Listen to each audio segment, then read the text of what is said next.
लक्ष्मण, हाय लक्ष्मण, हाय लक्ष्मण, हाँ सीते, हाँ सीते, हाँ सीते।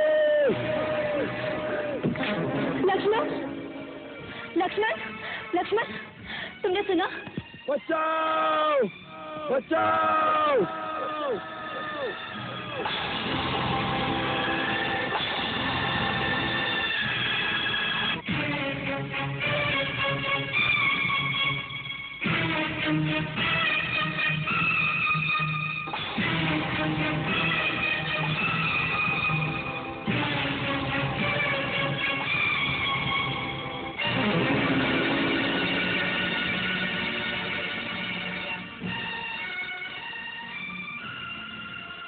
तुम्हारे भैया बड़े अटकस में हमें बुला रहे हैं। वो अवश्य किसी संकट में फंस गए होंगे। उनकी आवाज में कितनी करुणा है। इससे बहुत सारे राक्षसों ने उन्हें घेर लिया होगा। लक्ष्मण, तुमने नहीं सुनी उनकी पुकार? सुनी है भाभी। तुम यहीं पे खड़े हो। जाओ लक्ष्मण, जाओ, लक्ष्मण को बचाओ। लक्ष्मण, क्या हुआ? तुम जाते क्यों नहीं? क्योंकि मैं जानता हूँ भैया किसी संकट में फंस ही नहीं सकते। भाभी, आपके स्वामी को देव, असुर, नाग, दानव कोई परास्त नहीं कर सकता। ये कदाचित भैया की आवाज नहीं है, ये कोई धोखा है। आप इतनी अजीब ना हो भाभी, धीरज रखिए।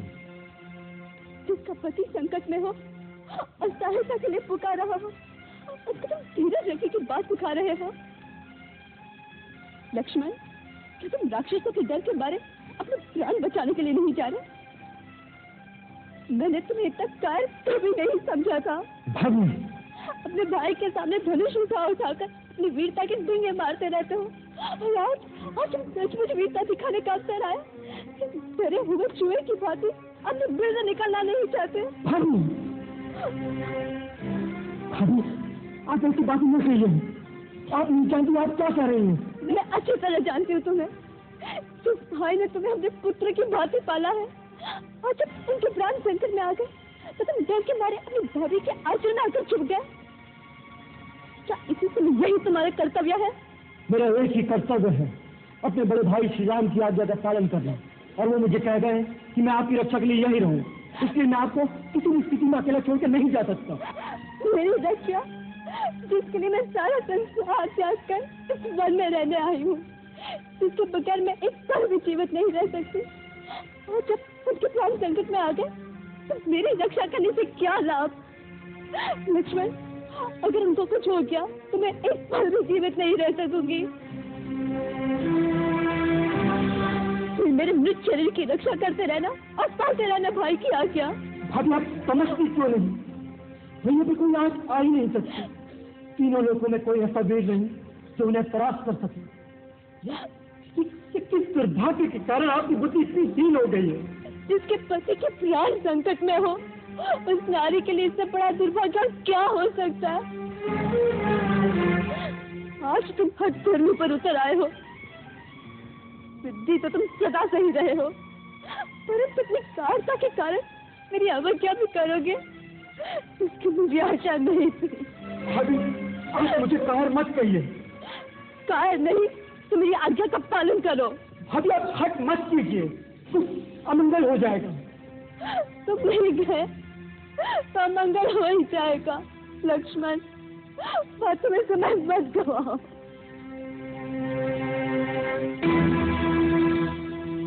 ठीक है, तुम नहीं जा सकते तो ये धनुष मुझे दे दो। हर आर्य स्त्री अपने पति की रक्षा करना अच्छी तरह से जानती है। लाओ। धनुष भी मुझे नहीं दे सकते। ठीक है, मैं ऐसे ही चली जाती हूँ, तुम यही रहो। भाभी, मुझे इतना विवश मत कीजिए। बातें ना करो, कर्म करो, कर्म। अच्छी बात है। आपकी आज्ञा का पालन करने के लिए आज पहली बार लक्ष्मण अपने प्रभु श्री राम की आज्ञा का उल्लंघन करता है। आप कुटिया में चली जाइए।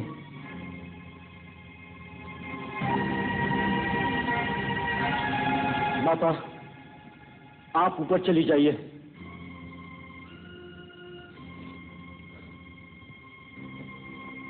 भैया, मुझे क्षमा करना।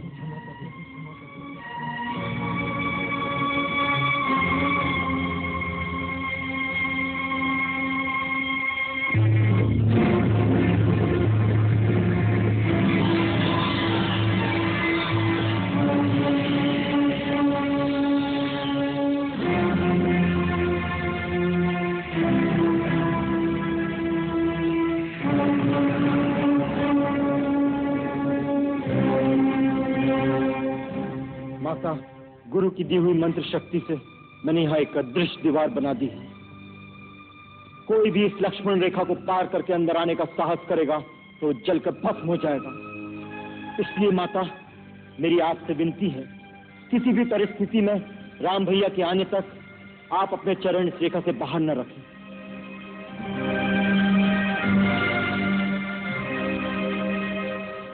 हे वन के देवताओं, समस्त प्राणियों, मैं माता सीता को आपकी सुरक्षा में छोड़े जा रहा हूं। इनकी रक्षा कर रहा हूं।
प्रणाम महात्मन।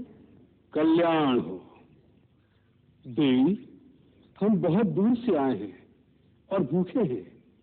तुम्हारी कुटिया देखकर इस आशा से यहाँ आए हैं कि हमें कुछ खाने को मिल जाएगा। अवश्य महात्मन, आप यहीं ठहरे, मैं आपके लिए यथासंभव भोजन लाती हूँ।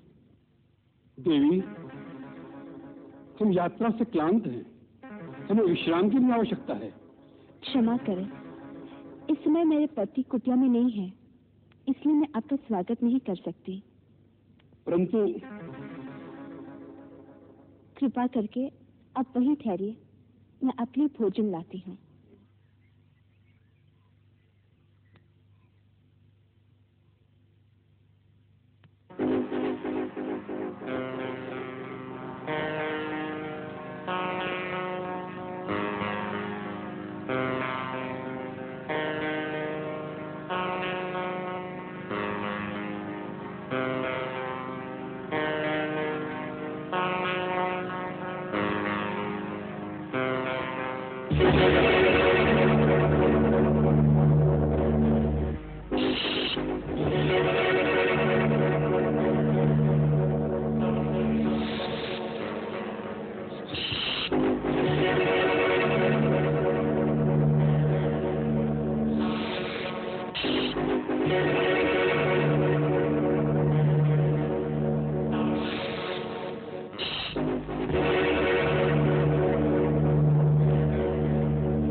मेरी आपसे विनती है, किसी भी परिस्थिति में राम भैया के आने तक आप अपने चरण इस रेखा से बाहर न रखें।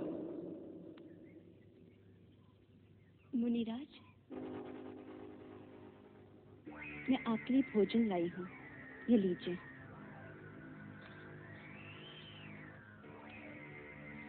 ले आओ देवी। कृपया आप ही को यहाँ आना होगा। अब तो हमने आसन जमा लिया है, यात्रा से थके हुए हैं, बार बार उठा नहीं जाता। जो कुछ देना है यही ले आओ। भगवान, मैं इस सीमा से बाहर नहीं आ सकती, आप ही को कष्ट करना होगा। देवी, तुमको यारी कन्या नहीं लगती? द्वार पर आया हुआ अतिथि भगवान का रूप होता है और तुम हमारा तिरस्कार कर रही हो। नहीं अतिथि देवता, मेरे वहां न आने का कारण आपका तिरस्कार करना नहीं। वास्तव में मेरे देवर मेरी सुरक्षा के लिए एक सीमा की रेखा खींच गए हैं और अपनी शपथ देकर कह गए हैं, मर्यादा की सीमा को त्याग कर बाहर न जाना। इसलिए मैं बाहर नहीं आ सकती। कृपा करके अपनी बात को बुरा न माने। बस, बहुत हो चुका। तुम बार बार हमारा तिरस्कार कर रही हो। पहले हमें कुटिया के अंदर आने से रोक दिया और अब दूर से खाना दे रही हो, जैसे हम कोई पशु पक्षी हो। ऐसा व्यवहार नीच जाति के लोगों से किया जाता है। कोई संत महात्मा द्वार पर आ जाए तो बड़े आदर से स्वयं उसके पास जाकर उसके चरण छूकर भिक्षा दी जाती है। ठीक है, हम तुम्हारे द्वार से भूखे ही चले जाएंगे, लेकिन इस अपमान के बदले हम तुम्हें श्राप देंगे। नहीं मुनिराज, मुझ पर दया कीजिए। मुझे अपनी पुत्री के समान समझकर मेरी समस्या और विवशता को समझने की चेष्टा कीजिए। हम सब समझते हैं, सब कुछ जानते हैं। हम विकासदर्शी हैं, मूर्ख स्त्री। हम सब देख रहे हैं। तुम्हारा पति इस समय एक स्वर्ण मृग का शिकार करने वन में भागा भागा फिर रहा है। वह स्वर्ण मृग अपने सींग से तुम्हारे पति को एक बार आहत कर चुका है, फिर भी तुम्हारा पति उसके पीछे भाग रहा है। हम श्राप देते हैं, वही स्वर्ण मृग अपने तीखे सिंगों द्वारा तुम्हारे पति को। नहीं, अपने श्राप मत दीजिए। मैं वहीं आती हूँ। आप मेरे पति को श्राप मत दीजिए। श्राप मत दीजिए। मुझ पर दया कीजिए। मुझसे भूल हो गई है। मैंने उनकी शक्ति को नहीं पहचाना था। मुझे क्षमा कर दीजिए। जाओ कन्या, हमने तुम्हें क्षमा कर दिया। हम तुम जैसी सुंदर नारी के अश्रु नहीं देख सकते।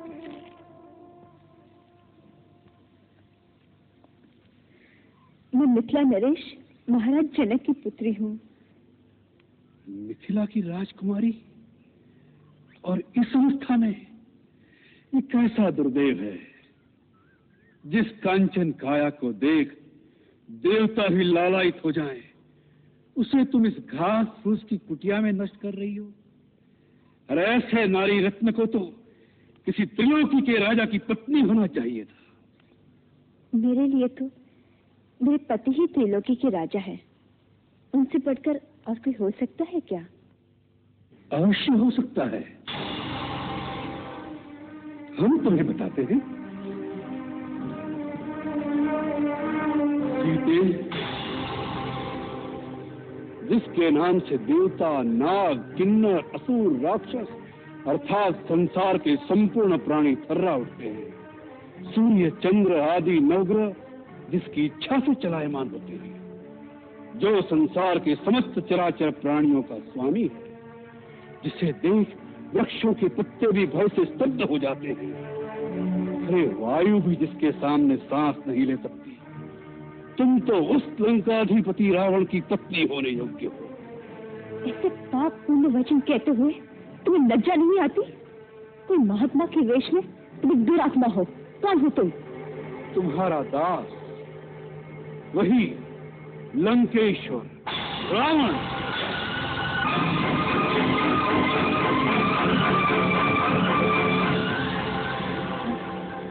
हाँ, रावण, जिसे तुम्हारी कामना ने इतना आतुर कर दिया है कि स्वयं तुम्हारे द्वार पर भिक्षा मांगने आया है। सीते, आज तुम्हारा भाग्योदय हो गया। कल से हमारे राजमहल में 5000 स्त्रियां पटरानी की भांति तुम्हारी सेवा करेंगी। धूर्त, तुमने ये कैसे सोच लिया कि तुम अपने वैभव का बखान करोगे और सीता तुम्हारे साथ चल देगी? तुम इसी समय यहाँ से चले जाओ, नहीं तो मेरे पति एक ही बाण में तुम्हें तुम्हारी लंका सब जला के भस्म कर देगी। तुम जिस पति का मान करती हो वह तो धरती पर रेंगने वाला एक मानव मात्र है। हम जिन राक्षसों के राजा हैं वह तो इन मानवों को फल मूल की भांति अपना आहार समझते हैं। तुम हम लोगों की शक्ति को नहीं जानती। जानती हूँ। खर और दूषण भी तुम्हारे ही भाई थे ना, जिन्हें रघुवर ने आन की आन में समाप्त कर दिया था। तुम्हारा ये साहस, एक गीदड़ होकर सिंघनी की कामना कर रहे हो। तुम्हारा अंत समय आ गया है। यदि प्राण प्यारे हो तो अभी समय है, चला जाए यहाँ से। तुम्हारा ऐसा अपमान करने का साहस आज तक किसी ने नहीं किया। इसका परिणाम जानती हो? और एक पतिव्रता सती की ओर ऐसी कुदृष्टि डालने की मूर्खता भी किसी ने नहीं की होगी। इसका परिणाम जानते हो? तेरा ही नहीं, तेरे सारे कुल का सर्वनाश हो जाएगा। मूर्ख, हट जा मेरे सामने से। फिर से इस रेखाखंड में जाना चाहती है? स्त्री एक बार अपनी मर्यादा की रेखा से बाहर आ जाए फिर उसका वापस जाना असंभव हो जाता है। इसे अब तुम्हें रावण के हाथों कोई नहीं बचा सकता। इसलिए चुपचाप अपनी सम्मति से मेरे साथ चलो। लक्ष्मण, भैया लक्ष्मण। पुकार ले और पुकार। लक्ष्मण, इस समय और उनमें बहुत दूर हैं। तुम्हारी पुकार उन तक नहीं पहुंच सकती। सीते,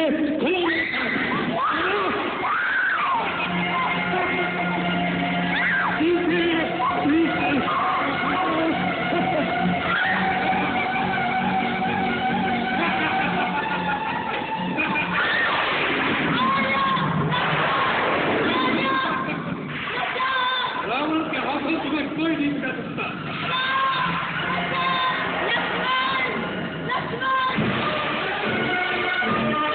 भैया,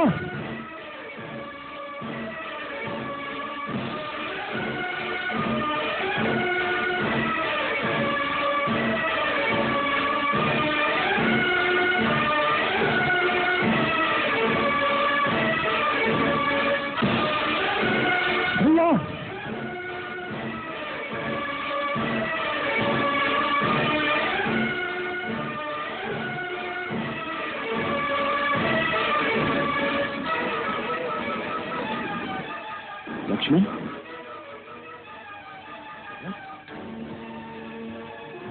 लक्ष्मण, या आप?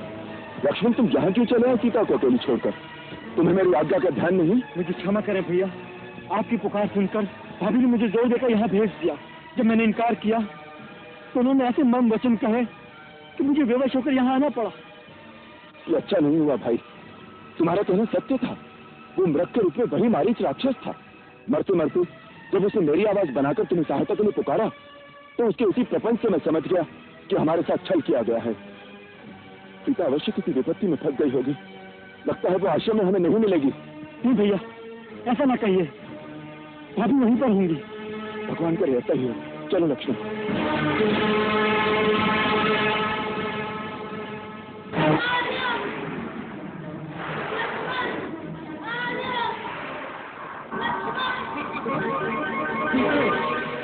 बेटी, सीते में आ रहा हूँ। कोई बचाओ! लक्ष्मण, कोई बचाओ! बचाओ! रुको, रुको रावण, रुको।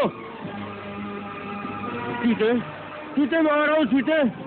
जटायु, इस पापी रावण को नहीं रक्षा कीजिए। यदि आप नहीं लड़ सकते तो वन में जाकर आर्यपुत्र, रघुवीर और भैया लक्ष्मण को मेरी सूचना दीजिए।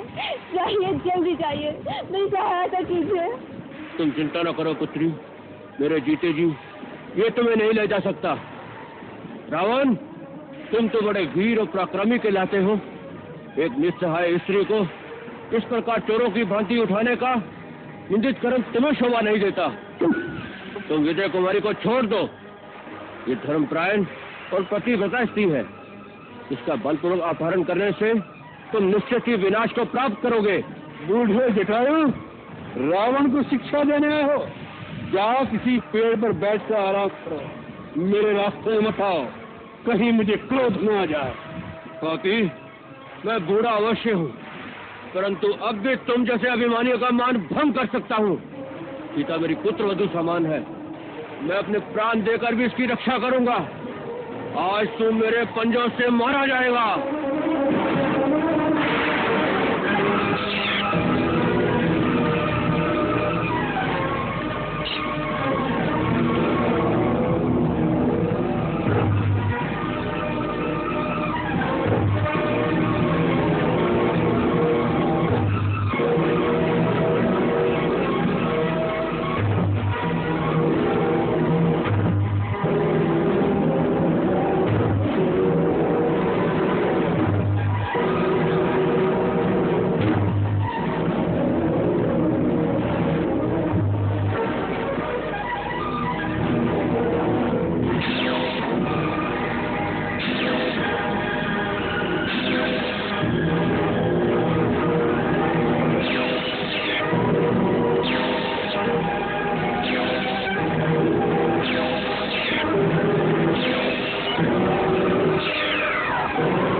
पक्षी के पर काटकर तुम अपने आप को वीर समझते हो? तुम्हें लज्जा आनी चाहिए।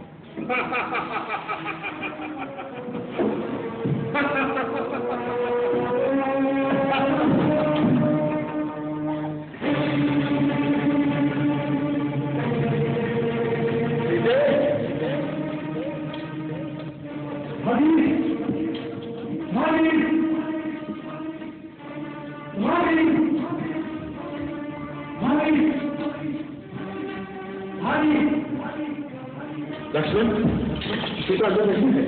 हो सकता है मेरी किनारे पर गई हूँ, परंतु वो अकेली तो कभी नहीं जाती। हो सकता है उद्यान में फूल चुनने गई हूँ। ठीक है, तुम नदी पर देखो, मैं उद्यान में देखता हूँ।